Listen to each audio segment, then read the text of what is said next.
Welcome on in, guys. Tobin here with you. Thanks for checking us on out. Woof, that was one kind of ass kicking last night.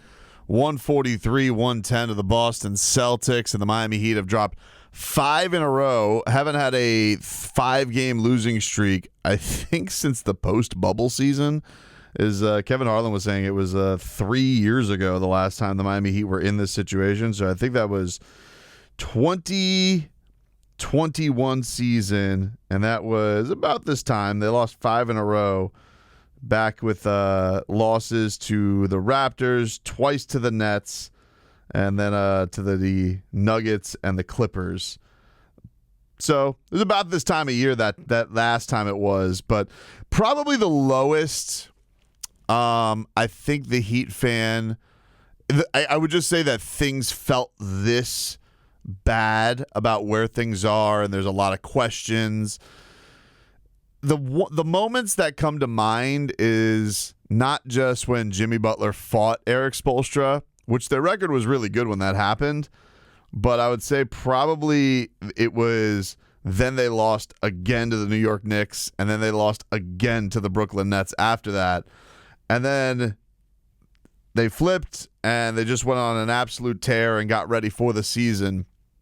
Got ready for the postseason and a run to the Eastern Conference Finals. But that is the last time I felt about where the Miami Heat are at emotionally as to where they are right now. I guess you could compare it a little bit to last year, but last year was just such a malaise of trying to keep your head above water that I don't know if you can quite compare it to where Miami was at, where it was feeling like they had things figured out. They're going to get Jimmy Butler back, and you felt like things were going to be going in a good direction, and instead things have just fallen off of a cliff. And I can't really, it's hard to find clear answers for everything. I think you kind of grasp at straws at a lot of stuff. Obviously, they traded Kyle Lowry in hopes that Terry Rozier was going to spark things. You got to give that some time to work itself out, obviously. Charles Barkley was talking last night that he thinks this is probably something that's going to take a couple of weeks. I don't know if the Miami Heat have a couple of weeks because a couple of weeks is the trade deadline. So are they going to try and make some other maneuvers? But it's very clear after listening to Jimmy Butler last night that they got to change something. And, he was talking about last night that he thinks that they just got to get back to having fun. I don't know if that's the clearest thing that you could go to, but there's definitely got to be some reshuffling of things. And I do think a lot of this is in the hands of Jimmy Butler and Eric Spoelstra, because he's come back and he's just not been involved in the game nearly enough. It's just so noticeable that he has come back, and it's felt very much like he's not really trying to step on Bam or Tyler's toes, and I just think that that's something that's got to change. It always feels like there is a line in each Heat season where, okay, now it does have to take over and be Jimmy's team. Very much was the case back when there was that fight. The Heat were going through some struggles, and then it was just like, all of a sudden, let's just flip it into Jimmy, and it goes. And it was a little bit like that last year, too, where when they were going to go on their run, you had a post-All-Star slump from Bam Adebayo, and it was really Jimmy Butler offensively taking over for this team.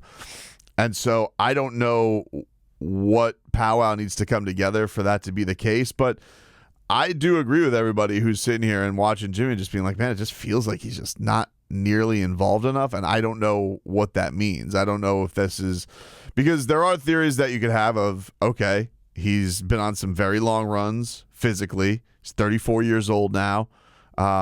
Clearly been dealing with a lot of different injuries this year, has been basically banged up since the start of training camp. It feels like he's been dealing with something, comes back with this toe thing.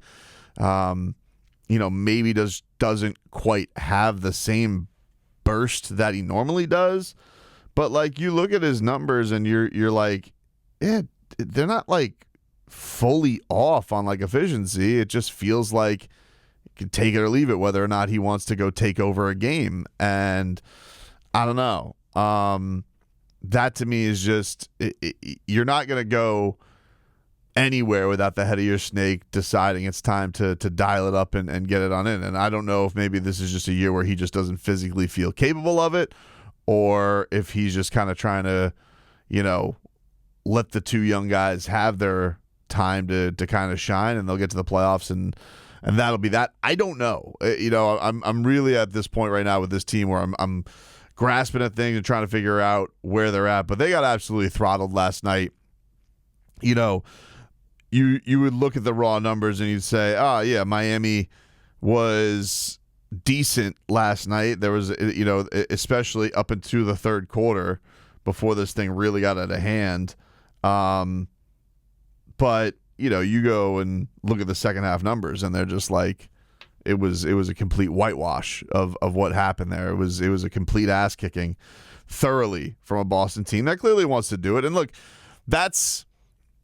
it's not so much that I'm going to make sweeping judgments that they can't hang with Boston, because I've seen the Miami Heat get kicked in the teeth by teams in the regular season. Milwaukee comes to mind, where Milwaukee really just tries to ramp it up against Miami in the regular season. I don't think it necessarily puts a verdict onto what's going to happen in the postseason. Sometimes it does. The year where it was the post bubble, obviously, that year never really came to fruition, and that was probably one of Jimmy's better second halves. But that supporting cast really, really sucked. So they got to figure it out, man. They got to figure out this mixing and matching and what is the right formula to go with. But it was rough to see just getting picked apart like that. Kristaps Porzingis lighting you up, and then everybody just getting hot from three. And then I think the thing that was most depressing was Luke Cornett going on like a gazillion to nothing run because it's Luke Cornett. Like, I'll accept it if it's Porzingis, but like, you're letting Luke Cornett, stunt on you. Like, that was tough to swallow, dude. I'm not gonna lie. That was a rough one. And to hear Jimmy's explanation, Jimmy talked to the media last night. I was not boots on the ground, so I was not in the locker room for this. He talked in the locker room, which is an odd thing. He doesn't normally talk in the locker room, and for home games. But this was him post game saying he thinks the team needs to get back to having fun. Yes, concerning. Don't nobody want to lose, especially lose 5 games in a row. But before you can even, start thinking about winning games, I just feel like everybody got to get back to having fun again. Yes, losing's not fun, winning is. But if we ain't playing with like some high energy and smiling and all of that good stuff, it could get a lot worse. So if we're not playing with energy, it can get a lot worse. And so he was asked in the locker room about, well, okay, Jimmy, like, how do you feel like you can bring that energy? Fair question. I don't know. I genuinely cannot give you an answer for that. I just know that we got to stick together through the good and through the bad. And I know that this will change. This too shall pass, however you want to put it. We're going to have to go out there and do it. And it's not going to get any easier, I'll tell you that. It's not going to get any easier because they got to take on the Red Hot Knicks and they got to take on the Suns. But we talked about this. Like, this is why you can't go and blow games the way that you do to the G League Grizzlies, and you can't go and lose games against teams that you should beat, and you can't let the Hawks beat you at the buzzer. You just can't let these things happen because they can snowball. And this Miami Heat team put themselves in this position the entire time because you're sitting here and you're like, hey, what you can't do right now is blow these games because you got Boston coming up. You have the Suns coming up. You have the Knicks coming up. All these teams are kind of rolling right now. You knew the schedule was going to get tough. And, that's what happens when you have an embarrassing performance like they did against the Grizzlies, which, is just inexcusable. It's inexcusable to lose to those teams. It would make it feel less awful to then go and just to get completely clowned by the Boston Celtics on your home court. And so, Spo was talking last night and he goes, we got put in our place. It's like, not really. Like I get what you're saying, that it was humbling to show that, hey, they've been playing like this all month, but you knew this was probably coming. I thought that, hey, maybe there was part of me that did want to believe that Miami was going to come into this game, because the temperament of them sometimes is like, hey, when the competition does get good, they do ramp it up. But not really. Like last night, they shot the three a little bit better through the first three quarters, but defensively it was a freaking mess. And they have just gone through this entire year, more starting lineups than I can count. They do a different one yesterday, obviously, because Terry gets his first start. And they just got to pick a hierarchy and go with it. And look, maybe getting, I will say, like, not having Jaime Jaquez and Kevin Love does matter, because they are probably your two best, I don't want to call them role. Kevin's probably your best role player outside of, I guess, Duncan now, although Duncan was one of your best. The crazy thing about this is when things were probably playing the best, two of your best players were Jaime Jaquez Jr. and Duncan Robinson.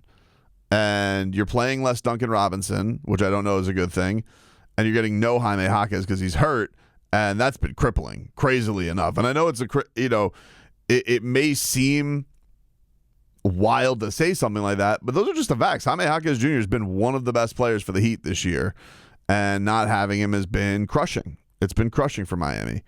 And I don't know if they could turn this around until he gets back. It's kind of, because it's, and I think the disappointing thing with that is you would hope that having your top three guys would deliver something like this, but the pecking order's off. The pecking order is off with this. Tyler's taking more shots than ever. Jimmy's taking less shots than ever. And, Jimmy talked last night about the way the offense is running right now and says he's not happy with it. No, not at all. I think the way that the offense ran the first three quarters was good, but still not where we need it to be. We just got to be better in so many different aspects of the game. My offense has been horrendous the past couple of games. Defense ain't been too much better either. But we're in that cycle again once we're not making shots or the offense isn't going the way that we want it to go. We don't play defense. That's the cycle we're in. Yeah, it's a cycle, and it's just kind of everything right now, snowballing. But I do think that if Miami is going to turn this around, like, yeah, this feels like it's got to go to, if Jimmy's healthy enough and if he's up for it, it just feels like it's time to, like, hey, it's time to give your star of the team the cards to the keys, give him all the freedom to take all the, and it's got to be on him too. Like he's got to want to, put up those shots. But yeah, man, like the last, since he's come back from injury, Jimmy Butler's averaging less than 11 shots a game. What is that? Less than 11 shots a game. He's still getting to the free throw line at a decent rate, not his rate, but a decent rate.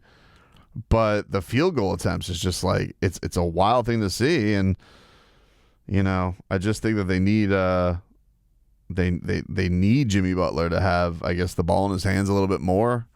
I liked last night that, Tyler Hero going and lighting it up from downtown and having a game where he was taking a lot of shots from downtown. I liked that. I think that can be beneficial for Miami. Bam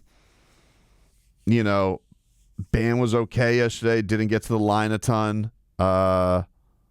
You can't really look at the offense. The offensive numbers are going to look fine, but they just didn't have any real impact on the game. The only time like you really felt like Miami was turning any kind of momentum in this Boston game, there was the 4-point play that was waved off where Caleb Martin hits the three. He hits the three, and then it gets completely waved off because Bam was fouled, or Horford fouled Bam on the screen fast. And and I think Jaylen Brown came right after Bam hit the free throws, and he hit a three. So it goes from a play where you are, I think, almost within 6-7, and it feels in striking distance, to it's like right back to double digits. So, yeah, Boston throttled the Heat last night. Searching. They're in search mode right now. The lowest, it feels right now like, Spo still thinks a breakthrough's coming. now they got to go do it on the road. They got to figure it out because the way they're playing right now, they literally can't beat anybody. They can't beat G Leaguers. They can't beat the best teams in the league. And the trade deadline's still looming. So you wonder, like, is there a move that Pat's going to make to supplant this? Is it just getting Jaime back? Or, does the Heat does it get bad enough that the Heat take a detonator to this? You wonder all these things, and you think dark thoughts when you're in a losing streak like this. But that was an ugly one to watch for sure.